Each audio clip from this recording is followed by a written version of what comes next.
राजस्थान के Nagaur coat gang war में मारे गए कुख्यात गैंगस्टर संदीप बिश्नोई की हत्या की जिम्मेदारी दो कुख्यात गैंगस्टर लेने को बहुत ज्यादा परेशान है। पहला है देवेंद्र बंबिहा, दूसरा है अनिल बिश्नोई टोटिया और उसके साथ ही दीप्ति यादव गैंग। तो आखिर ये दोनों एक दूसरे पर आरोप क्यों लगा रहे हैं और एक दूसरे को झूठा क्यों बोल रहे हैं कि इस हत्याकांड को हमने अंजाम दिया, बताएंगे इस वीडियो में।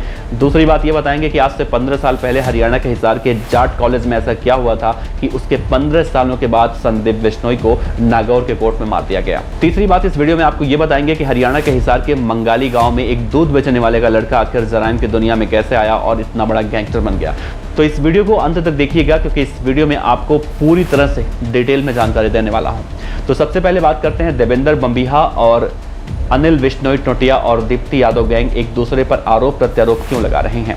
जब इस हत्याकांड को अंजाम दे दिया गया तो रात में देवेंद्र बंबिहा की तरफ से सोशल मीडिया पर एक पोस्ट आता है और इस हत्याकांड का उसमें जिक्र होता है। साथ ही ये कहा जाता है अभी तो ये शुरुआत है और इस हत्याकांड की जिम्मेदारी हम लेते हैं, यानी कि बंबिहा गैंग लेते हैं। अगली सुबह अनिल बिश्नोई टोटिया और दीप्ति यादव की तरफ से सोशल मीडिया पर पोस्ट किया जाता है और इस पोस्ट में कहा जाता है कि बंबिहा गैंग झूठ बोल रहा है, इस हत्याकांड की जिम्मेदारी हम लेते हैं। तो सवाल उठता है कि आखिर इन दोनों के बीच में किस तरह का वर्चस्व था।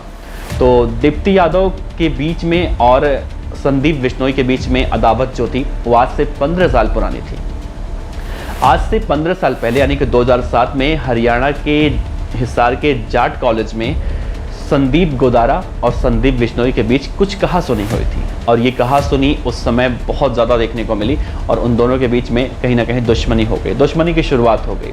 और उसके बाद साल 2011 का वक्त आता है। 2011 में दीप्ति यादव जो कि कुख्यात गैंगस्टर है हरियाणा का, और दीप्ति यादव के ऊपर उसी जाट कॉलेज के सामने फायरिंग की जाती है और ये फायरिंग कोई और नहीं बल्कि संदीप बिश्नोई ने करवाया था। इसके बाद दीप्ति यादव 10 अक्टूबर 2013 के दिन संदीप बिश्नोई के सबसे खास साथी किशोरी मांझू की गोली मारकर हत्या करवा देता है। अब किशोरी की हत्या के बाद संदीप बिश्नोई पूरी तरह से बौखला जाता है क्योंकि किशोरी गैंग के नाम से ही उस गैंग को ऑपरेट किया जा रहा था और कहीं ना कहीं वो गैंग किशोरी गैंग के नाम से ही जानी जाती थी, मतलब कि मुखिया को ही उसने हटा दिया रास्ते से।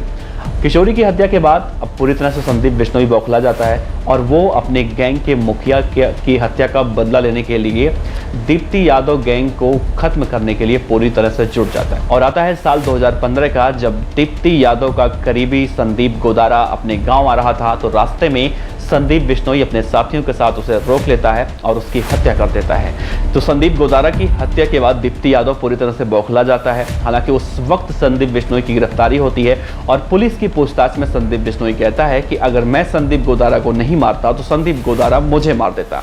और उसके बाद ही उसने हरियाणा छोड़ दिया, राजस्थान में आकर बस गया क्योंकि उसे डर था कि संदीप गोदारा की हत्या का बदला एक न एक दिन दीप्ति यादव जरूर लेगा।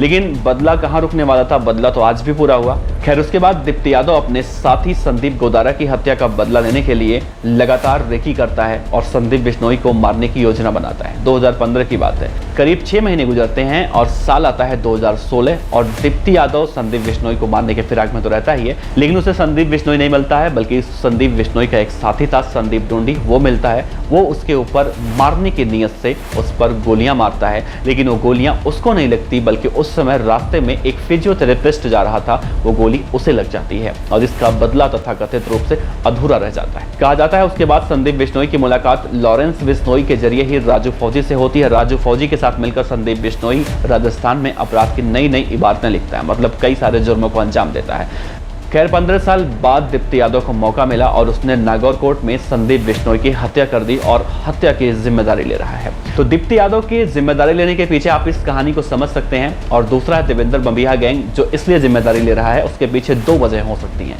पहली वजह शराब और दूसरी वजह लॉरेंस बिश्नोई का नज़दीकी। दरअसल शराब का कारोबार गुरुग्राम में बहुत ज़्यादा करोड़ों रुपए का होता है और इसी शराब के कारोबार के लिए हरियाणा के गुरुग्राम में कौशल चौधरी का राज चलता था कभी। और लॉरेंस बिश्नोई पिछले करीब 1 साल से इसी शराब के ठेकों पर अपना वर्चस्व कायम करने के लिए कौशल चौधरी के गैंग से टक्कर ले रहा है। और कौशल चौधरी नीरज वमाना के सिंडिकेट में है, नीरज वमाना के सिंडिकेट में ही देवेंद्र बंबिहा गैंग है। तो पहला आप उद्देश्य ये समझ सकते हैं। दूसरा रीजन ये है कि लॉरेंस बिश्नोई का काफी नजदीकी था संदीप बिश्नोई और इसी वजह से देवेंद्र बंबिहा गैंग इस हत्याकांड की जिम्मेदारी लेता है। अगर आप पंजाब की अपराध की दुनिया की जानकारी थोड़ी बहुत रखते हैं तो आपको ये पता होगा कि देवेंद्र बम्बिहा गैंग और लॉरेंस बिश्नोई गैंग में जो अदावत चल रही है वो आज से नहीं बल्कि कई सालों से चल रही है। तो ये वजह हो सकती है। कहा जा रहा है कि रात में ही 5 शूटरों की गिरफ्तारी हो गई है और उन्हें राजसमंद के कुंवारी वाला टोल प्लाजा से गिरफ्तार किया गया है और वो संदिग्ध व्यक्ति दिखाई दे रहे थे तो उन्हें रोककर उनको हिरासत में रखा गया, उनसे पूछताछ की जा रही है। बहरहाल इसकी पुष्टि अभी नहीं हुई है, अभी ये साफ नहीं हुआ कि ये वही 5 शूटर हैं या फिर 5 कोई और लोग हैं।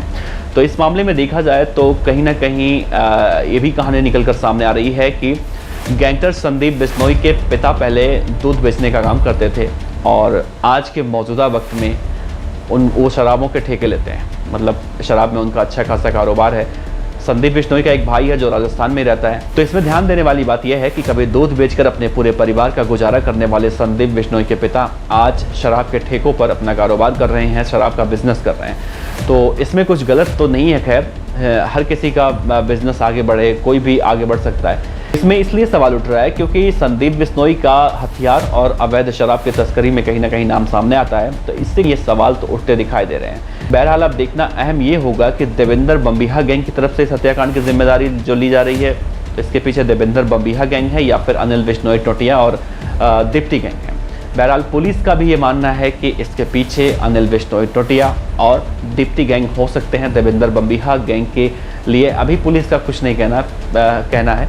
तो अभी जांच पड़ताल चल रही है और इस मामले में देखना अहम होगा कि आखिर संदीप बिश्नोई की हत्या हुई है तो उसकी वजह तो आप सबको पता है, हमको पता है, हमने आपसे साझा किया, लेकिन अभी ये नहीं कंफर्म हो पा रहा है कि किस गैंग ने इस हत्याकांड की जिम्मेदारी ली है। खैर आपको क्या लगता है, क्या देवेंद्र बम्बिहा गैंग ने मारा होगा या फिर अनिल बिश्नोई टोटिया और दीप्ति यादव गैंग ने?